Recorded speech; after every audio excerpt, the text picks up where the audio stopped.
अमित शाह के बेटे पर बड़ा खुलासा। 5 साल में 15,000 गुना बढ़ी जय शाह की कमाई। दुनिया में तीसरी बड़ी अर्थव्यवस्था $5 ट्रिलियन की इकोनॉमी बनने की दिशा में बहुत तेजी के साथ आगे बढ़ रहे हैं। मैं कहता हूं, आप मान लीजिएगा 15,000% वृद्धि अगर राजकुमार की आय में होती है तो आप क्या इसको आर्थिक मंदी कहेंगे?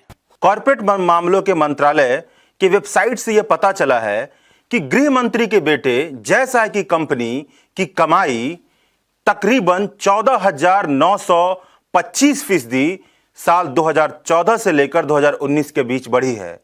तो पहला सवाल यही है कि एक कंपनी मात्र 5 सालों में इतना अधिक फायदा कैसे कमा ले रही है? बहुत अच्छा कारोबार करते हैं, इसलिए बढ़ गया शायद।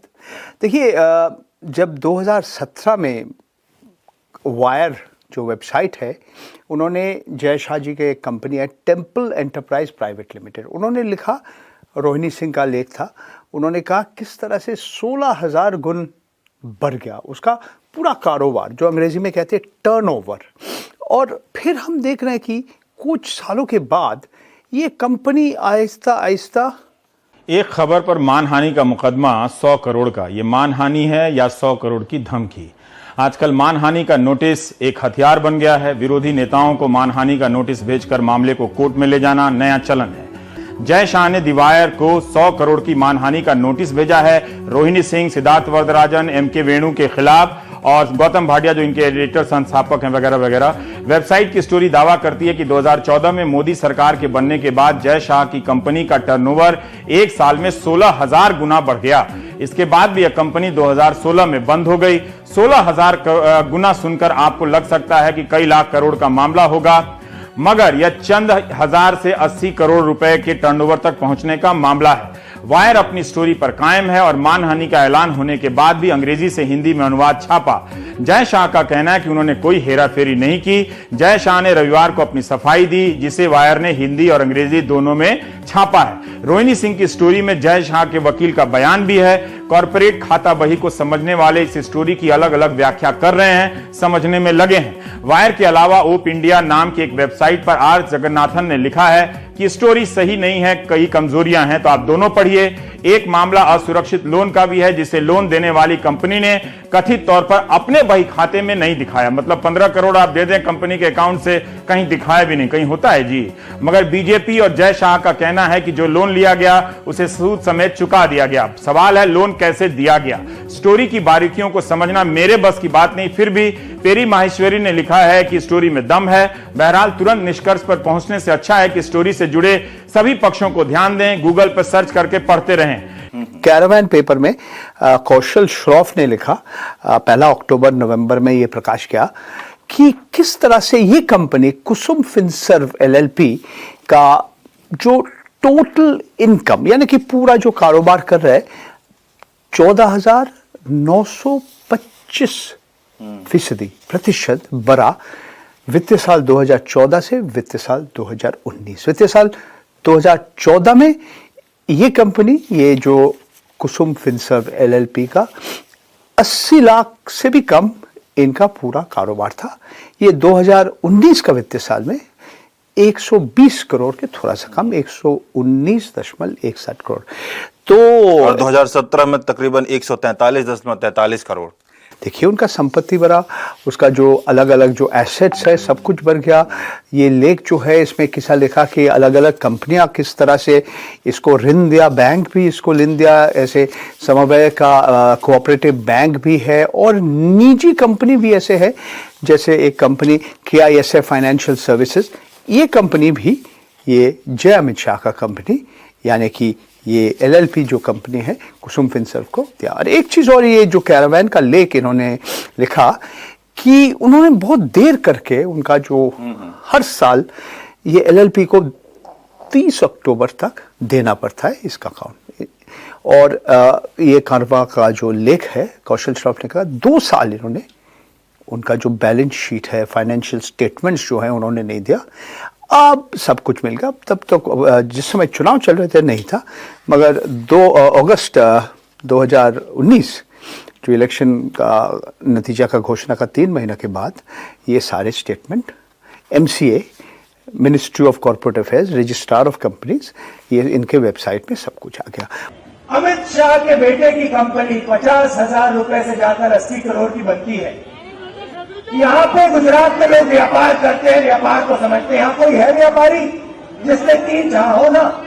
भैया बताओ, आपने 3-4 महीने में 50,000 रुपए से 80 करोड़ बनाया कभी? तो वही व्यक्ति जिसने कहा था ना खाऊंगा ना खाने दूंगा, अच्छा दूसरी भी बात बोली थी, मैं हिंदुस्तान का प्रधानमंत्री नहीं बनना चाहता हूं, मैं चौकीदार बनना चाहता हूं। कहां गया वो चौकीदार? इतना ज्यादा पैसा देखिए, आयात करते हैं, निर्यात करते हैं, उन्होंने अलग अलग एग्रो कमोडिटीज यानी कि खेती का अलग अलग जो चीज़ है, सलाहकार है, कंसल्टेंसी है, वो 60% हिस्सा है उसमें। जी हाँ, और जो एग्रो कमोडिटीज का जो कारोबार है, वाणिज्य है, उसमें 30% भी कम है। और अलग अलग चीज़ कहते हैं। उसका जो जय शाह का जो वकील है वायर को, एक बार उसका चिट्ठी में उन्होंने एक बार जवाब दिया था, वो शेयर बाजार में भी खरीदते हैं, बेचते हैं, और आयात निर्यात अलग अलग तरीका से कारोबार है। अब तो BCCI के सचिव भी बन चुके हैं। बिल्कुल जी, अभी तो उनका पिताजी भी एक समय गुजरात क्रिकेट एसोसिएशन के साथ उनका संपर्क था। आज वो तो हाँ BCCI का सचिव बन गए। बिल्कुल ठीक आपने कहा। तो ये सर उनकी सारी की जितने भी संपत्ति और बैलेंस शीट के जितने भी एलिमेंट होते हैं, fixed assets, current assets, secured loan, unsecured loan, सारी चीजों में इजाफा हुआ है। इनका जो संपत्ति है, जो जमीन है, जो मशीनरी है, जो बिल्डिंग्स है, सब कुछ बढ़ चुका है। मगर बहुत सारी कंपनी इनको ऋण दिया। इसमें एक कंपनी है KIFS फाइनेंशियल सर्विसेज। ये कंपनी का जो मैनेजिंग डायरेक्टर है, चेयरमैन है, भाई साहब का नाम है राजेश खांडवाला, और उनके साथ एक संपर्क है, पारिवारिक संपर्क है, परिमल नाथवानी जी। वो सांसद है राज्यसभा में, वो झारखंड से राज्यसभा का सांसद है, और वो अभी रिलायंस इंडस्ट्रीज लिमिटेड की सीनियर ग्रुप प्रेसिडेंट है, यानी कि वो बहुत ही नज़दीक है धीरूभाई अंबानी के साथ था। अभी मुकेश अंबानी जी के साथ उनका घनिष्ठ एक तरह से संपर्क है। और उन्होंने भी एक समय जो गुजरात क्रिकेट एसोसिएशन का वाइस प्रेसिडेंट थे, और अमित शाह जी तो प्रेसिडेंट थे, आप जानते हैं। अब तो जय शाह तो अभी BCCI में बहुत बड़ा काम कर रहे हैं। कारवां ने अपनी रिपोर्ट में बताया है कि जब सानंद की गिरी हुई रखी जमीन में उनकी फैक्ट्री है, वहां पे जब वो छानबीन करने गए तो गार्ड ने उनको घुसने ही नहीं दिया। वो तो पुरानी कहानी है। अमित शाह जी ने खुद अपना संपत्ति को मॉर्गेज कर दिया और बेटा का कंपनी को लोन मिला, ये भी इन्होंने लिखा है। तो इसमें हमें तो पता नहीं, उसका कारोबार है अच्छा। अलग अलग कालूपुर कमर्शियल कोऑपरेटिव बैंक इनको 40 करोड़ कुसुम फिनसर्व को ऋण दिया। भारत सरकार का renewable energy development agency public sector undertaking है, अलग अलग कंपनियों को ऋण देते हैं, उनको 10 करोड़ से ज़्यादा ऋण मिला। कोटक महिंद्रा बैंक भी 47 करोड़ 47 करोड़ 2017 में उनका एक एक्सपोजर है। उन्होंने एक लेटर ऑफ क्रेडिट 30 करोड़ कर दिया, फिर उसके बाद एक ऋण भी दिया। तो अलग अलग इस तरह से सानंद में उनको एक गुजरात इंडस्ट्रियल डेवलपमेंट कॉरपोरेशन में वहाँ के एक प्रॉपर्टी है, उसको मॉर्गेज इन्होंने किया।